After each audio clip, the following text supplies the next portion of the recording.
this free-range farm relies on its green brand.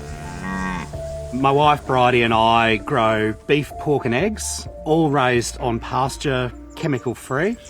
We supply to CSA Collective in southeast Queensland of about 50 members, and then through retailers and markets about another 400 families.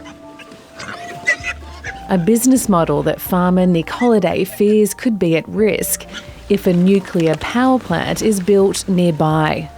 Our farm is 25 k's as the crow flies from Tarong Power Station. It's just to the southwest of us, very, very close. I'm really concerned about Peter Dutton's proposal to convert the existing coal-fired power station to nuclear. Nuclear energy is expensive, it's thirsty for water in a dry climate, it's risky, and it's the wrong plan for our community. The state-owned coal-fired Tarong Power Station, inland from Queensland's Sunshine Coast, is one of 7 locations across the country identified as potential nuclear power sites in the federal opposition's energy plan. The first impact on our business would be the perception.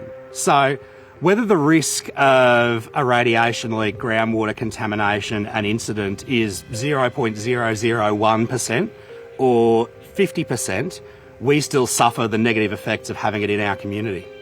Nick is a member of the Labor Party and also works for Lock the Gate, helping farmers campaign against coal seam gas projects. His personal opinion is that the nuclear project could drive down the value of his most important asset, land. We don't have a fat super account, we don't have generational wealth coming to us. That's an enormous concern for us. When we go to expand our operation, buy cattle, buy equipment, take on new land, the valuation of this property will determine our borrowing power, and that will be immediately impacted not only if the reactor is built, but even in the planning stages of building a reactor. Nuclear is a potential with getting as many jobs as we're going to lose if and when Tarong closes. The Coalition's plans are also front of mind for local councillors at this workshop in Kingaroy. Everybody knows about Chernobyl and how damaging that was, and I think that's what comes to mind with people first up. So, I believe that we need to make sure that our community are fully educated on it.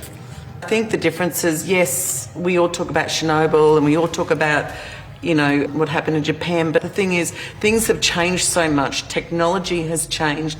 And moving forward, we've really got to be open to the different types of energy that we can use as a community. The waste that comes from the nuclear and everything that's happening, as long as they handle that appropriately. And I'm all for nuclear, but just got to make sure everything's done appropriately and environmentally and safe for the community. Mayor Cathy Duff says while she supports the policy, the reaction from the community has been divided. I've had a lot of positive feedback about nuclear, and I've also had people concerned about the safety side of nuclear. My reaction was I was thinking that it's good that we're being considered for that, because we've been very, very concerned for a very long time about what happens when the Tarong power station and the coal mine shut down. We're going to lose 700 jobs. The project would have to overcome significant hurdles to get off the ground. With a state nuclear ban currently in place and the new Queensland LNP government against the idea. A position that has drawn criticism from the Nationals' federal leader, David Littleproud. If we get that mandate, then I would expect state governments, no matter their persuasion, to work constructively with us. Friends can have differences of opinion. The Mayor is a long-term LNP member. I was frustrated myself because I can't work out why the LNP state wouldn't at least look at it, why they wouldn't at least consider it. When they said it wasn't in their plan, well, I think that they need to make it part of their plan to look at it. The Mayor and Nick Holliday were among those who aired their views at a parliamentary inquiry into nuclear energy in Nanango today.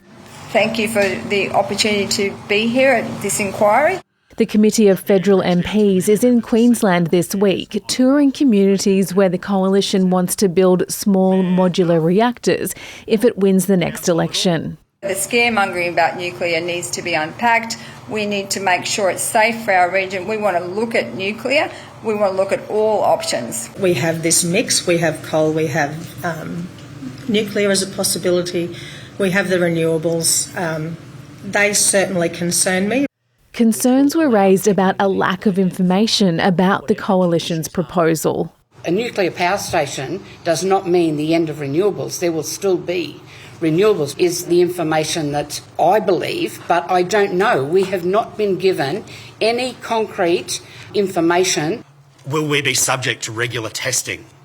What measures will have to be taken to ensure that our groundwater is not contaminated by nuclear leaks? This is a dry country, and we're in a dry part of a dry country. We get less than 700 mils of rainfall here.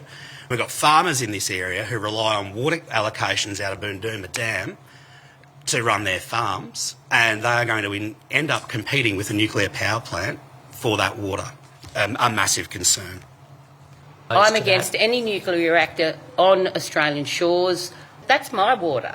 That's our water. That's not Tarong's water. How is that going to benefit anybody if Tarong's sucking up more water? Shadow Energy Minister Ted O'Brien is the deputy chair of the committee. He says if the coalition is elected, an independent body would provide advice to the government, which will make the final decision. This is why it's so important that we have a full site characterisation study, and that's what our policy assumes, that you'd have the independent experts looking at every possible aspect of the technological requirements to make a plant work. When pressed by 7:30, he wouldn't commit to providing more information to the community about the plan before the election. One of the big messages we've heard today is that people's lived experience under Labor with renewables rollout is they're not getting the information, they're not being engaged, they're not being listened to. And this has driven our approach as a coalition to have a comprehensive community engagement process once we get to office in these regional communities. Federal Labor MP Dan Repicoli is the committee chair and says communities are demanding more details now. People deserve answers, Australia deserves answers on actually what is happening with their so-called nuclear plan.